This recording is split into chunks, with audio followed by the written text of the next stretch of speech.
Assalamu alaikum 10th class. Today we are going to discuss water pollution. As we have discussed the properties of water, the polar nature of water, properties और polar nature of water को बहुत detail में हम लोग discuss कर चुके हैं. आज हम डिस्कस करेंगे water pollution. So let's define water pollution. Water pollution क्या होता है? Water pollution is the contamination of water bodies. Contamination क्या होता है? कंटेमिनेशन कहते हैं गंदा करना. और वाटर बॉडीज़ क्या होती हैं? जितने भी नेचुरली अर्थ के ऊपर वाटर सोर्सेज अवेलेबल हैं, लेक्स, रिवर्स, ओशंस एक्सेट्रा, ये सारी वाटर बॉडीज़ कहलाती है. और इन सबको गंदा करना डायरेक्टली और इनडायरेक्टली किसी भी केमिकल्स की वजह से, किसी भी वजह से इनको गंदा करना, वो कहलाता है वाटर पोल्यूशन. अब वाटर पोल्यूशन होता किस वजह से है? जैसे कि अभी मैंने आपको बताया कि वाटर बॉडीज़ में अगर हम कोई भी पोल्यूटेंट जो है वो डायरेक्टली और इनडायरेक्टली घरों से, इंडस्ट्रीज से, वैसे जो पोल्यूटेंट्स हैं हम डायरेक्टली वाटर सोर्सेज में डिस्चार्ज कर रहे हैं और वो जाकर पानी को गंदा कर रहे हैं. इस वजह से वाटर पोल्यूशन होती है. अब वाटर पोल्यूशन होती किस किस तरीके से है वो देख लेते हैं. कौन कौन से वेज हैं जिससे वाटर पोल्यूशन हो रही है. सबसे पहले है इंडस्ट्रियल एफ्लुएंट्स. इंडस्ट्रियल एफ्लुएंट्स किसे कहते हैं? एफ्लुएंट्स किसे कहते हैं? एफ्लुएंट्स कहते हैं पोल्यूटेंट्स को, केमिकल्स को जो पोल्यूशन काज कर रहे होते हैं. और इंडस्ट्रियल एफ्लुएंट्स मीन्स ऐसे पोल्यूटेंट्स जो इंडस्ट्रीज से प्रोड्यूस हो रहे हैं और वो वाटर को पोल्यूट कर रहे हैं. इंडस्ट्रीज़ क्यों लगाई जाती हैं किसी भी सिटी में?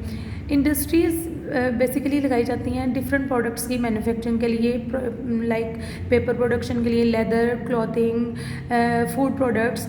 बहुत सारे प्रोडक्ट्स जितने भी हम लोग डेली लाइफ में यूज़ करते हैं, हमारे फूड प्रोडक्ट से लेकर हमारे क्लॉथिंग से लेकर एवरीथिंग, जो भी हम लोग डेली प्रोडक्ट्स यूज़ कर रहे हैं वो सारे हमें कहाँ से मिल रहे हैं? इंडस्ट्री से मिल रहे हैं.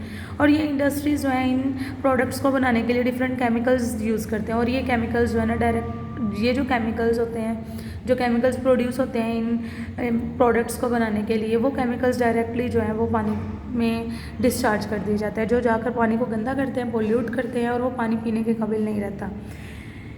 दैट इज़ कॉल्ड, ये जो केमिकल्स जो इंडस्ट्रीज़ प्रोड्यूस करती हैं, that are called industrial effluents. अब ये जो इंडस्ट्रियल एफ्लुएंट्स हैं इनमें बहुत हार्मफुल केमिकल्स भी आ जाते हैं और इनके बहुत ज़्यादा हार्मफुल इफ़ेक्ट्स भी हैं. Now let's discuss the effects of the industrial effluents. Industrial effluents के इफ़ेक्ट्स क्या होंगे? एक तो ये फर्स्ट ऑफ ऑल ये वाटर क्वालिटी को अफेक्ट करेंगे. वाटर क्वालिटी अफेक्ट होगी, पानी जो है वो पीने के काबिल नहीं रहेगा. दूसरा ये कि ये पानी में जो ऑक्सीजन प्रेजेंट होती है, डिज़ोल्व्ड ऑक्सीजन, वो रिड्यूस होगी. केमिकल्स जाके वाटर के साथ रिएक्ट करेंगे. इसके अलावा जो केमिकल्स और जो कंटेमिनेंट्स वाटर में आप लोग डिस्चार्ज कर रहे हैं वो सीप डाउन हो जाएंगे. सीप डाउन मतलब एब्जॉर्ब होंगे. पानी में जाने के बाद पानी के नीचे जो ज़मीन है उस ज़मीन में नीचे एब्जॉर्ब होंगे, सीप डाउन हो जाएंगे और नीचे ज़मीन के नीचे जो पानी, ग्राउंड वाटर प्रेजेंट होगा, उसको अल्टीमेटली अफेक्ट करेंगे. और आपको पता है कि ग्राउंड वाटर जो है वो पीने के लिए इस्तेमाल होता है. और अगर वो ग्राउंड वाटर पोल्यूट हो जाएगा तो डिफरेंट डिजीज़ होंगी ह्यूमंस में, लाइक कैंसर और गैस्ट्रो, इन केमिकल्स की वजह से. इसके अलावा जो केमिकल्स इंडस्ट्रीज़ में से आ रहे होते हैं उसमें हैवी मेटल्स होते हैं, like cadmium, lead, mercury etcetera. और ये हैवी मेटल्स जो है ना ये बहुत ज़्यादा टॉक्सिक होते हैं. ये हैवी मेटल्स जो हैं इनके स्मॉल अमाउंट में ही ये बहुत ज़्यादा जो है ना टॉक्सिक होते हैं. टॉक्सिक मतलब ये बहुत ज़्यादा रिएक्टिव होते हैं और जब ये ह्यूमन बॉडी ज़रूरत से ज़्यादा इंजेस्ट कर ले तो ये हैवी मेटल्स जो हैं ह्यूमन बॉडी में जाकर रिएक्ट करते हैं. लाइक एक्यूट कैडमियम पॉइजनिंग लिखा हुआ है. एक्यूट कहते हैं शॉर्ट टर्म और कैडमियम पॉइजनिंग मतलब शॉर्ट टर्म. आप लोग कैडमियम हैवी मेटल से अफेक्ट हो रहे हो तो उसके शॉर्ट टर्म इफ़ेक्ट्स क्या होंगे? हाई ब्लड प्रेशर होगा, ब्लड प्रेशर ज़्यादा होगा कैडमियम इनटेक की वजह से, किडनी डैमेज होगा और रेड ब्लड सेल्स जो है ना वो डिस्ट्रॉय होंगे. इसके अलावा लेड पॉइजनिंग लिखा हुआ है कि अगर हैवी मेटल जो है लेड उसकी वजह से आपको अफेक्ट हो रहा है तो वो कौन से इफेक्ट है? लेड जो है वो करता है, डिसफंक्शनिंग करता है ब्रेन, किडनी और रिप्रोडक्टिव सिस्टम की. डिसफंक्शनिंग कहते हैं जो एबनॉर्मल फंक्शन कर दे, जो नॉर्मल फंक्शन ऑलरेडी किसी भी चीज़ का हो रहा हो उसको अल्टर करके एबनॉर्मल कर देना, इसको कहते हैं डिसफंक्शनिंग. तो हैवी मेटल जो है वो actually they are highly reactive. और ये हैवी मेटल्स कहाँ से प्रोड्यूस हो रही हैं? इंडस्ट्री से प्रोड्यूस हो रही है. इंडस्ट्रीज़ डिफरेंट केमिकल्स यूज़ करते हैं, उनके रिजल्ट में हैवी मेटल्स प्रोड्यूस होती हैं और वो हैवी मेटल्स जो है पानी में जाती हैं और पानी में जाकर पोल्यूशन काज करते हैं, और वही पानी आप लोग दोबारा से पीने के लिए इस्तेमाल करते हैं, और यही पानी जो पानी में प्रेजेंट एक्वेटिक लाइफ है उसको भी अल्टीमेटली अफेक्ट करते हैं। तो एक तो हमने रीज़न देख लिया कि इंडस्ट्रीज़ की वजह से कैसे पोल्यूशन काज हो रही है। Now let's discuss this second reason, domestic effluents. Domestically मतलब घरों में आप जो पानी इस्तेमाल कर रहे हैं वो कैसे पोल्यूशन का काज हो रहा है, बायस बन रहा है। डोमेस्टिकली घरों में आप लोग सबसे ज़्यादा जो केमिकल्स यूज़ करते हैं वो क्लीनिंग पर्पसेस के लिए करते हैं। जैसे डिटर्जेंट्स हैं वो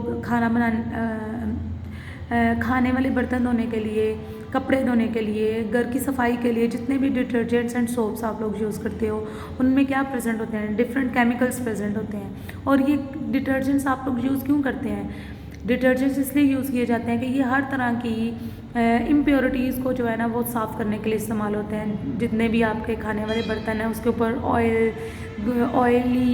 ऑयली सब्सटेंसेस प्रेजेंट हो, या आपके कपड़ों पर जितने भी ग्रीसी सब्सटेंसेस लगे हों जो कि आम सोप से उतरते नहीं हैं, उनको उतारने के लिए डिटर्जेंट्स भी यूज़ किए जाते हैं। तो ये अल्टीमेटली डिटर्जेंट्स जो है तो केमिकल ना, और ये केमिकल्स क्या काज करेंगे, अल्टीमेटली वाटर पोल्यूशन काज करेंगे। आप क्लीनिंग के बाद सारा पानी घरों से बाहर वाटर बॉडीज़ में डिस्चार्ज कर देते हैं, और वो वाटर बॉडीज़ में जाने के बाद यानी रिवर्स और लेक्स और ओशंस में जाने के बाद वाटर को पोल्यूट करते हैं।